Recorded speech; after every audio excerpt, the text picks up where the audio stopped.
honestly, I really, after having that experience, like, it's not for everyone, but I really do encourage more actors to get into the drive-in seat, especially when it comes to directing as well, because nobody knows how to talk to actors like other actors do.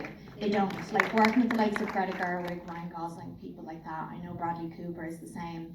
It's opened up this whole new world to me where I just think, like, more creatives absolutely have to be at the top, you know. Very well said. Before I run out of time, I have to talk to you about the sheep. Because I know that Nora was very insistent on you going up to Orkney and actually getting involved with lambing and having Heavily experience. involved. Tell us about that. Anyone who hasn't seen the movie must be so confused by what we're talking about. There's sheep involved. Yeah, I delivered some lambs at the top of the film, so one of the opening sequences is me pulling a lamb out of a sheep, and it's all real, and we did it as part of a pre-shoot about like 5 months before principal photography started. And at the time I thought, God, do we need this? I'm tired, I've just finished another film, I'd love a couple of weeks off.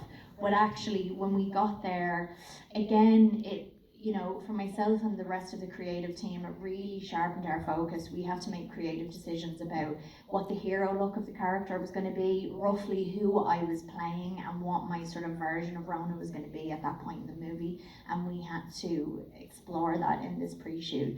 And we would get ready at like 4 a.m. We would go onto the farm, which is the farm that Amy Littrott grew up on and she worked on with her dad.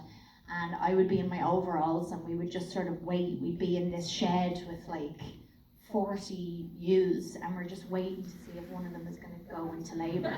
And sometimes they would and sometimes they wouldn't. And you'd be so exhausted, but you'd just be sort of like waiting. And then you'd see one, and the farmer consultant that I had, who was this 23-year-old man called Kyle, who oversees 3 different farms in Orkney, was like, go, get that one, get that one. And I'd have to tackle it to the ground. And they have this sort of superhuman strength, sheep do. And so she wanted to get away, and I was incredibly involved in, you know, bringing her little baby into the world. And it was an insane experience, but it really gave me a sense of the kind of demanding nature of that life, the life on the land, and a person's relationship to nature, when it's not just sort of like, I'm going to go to a retreat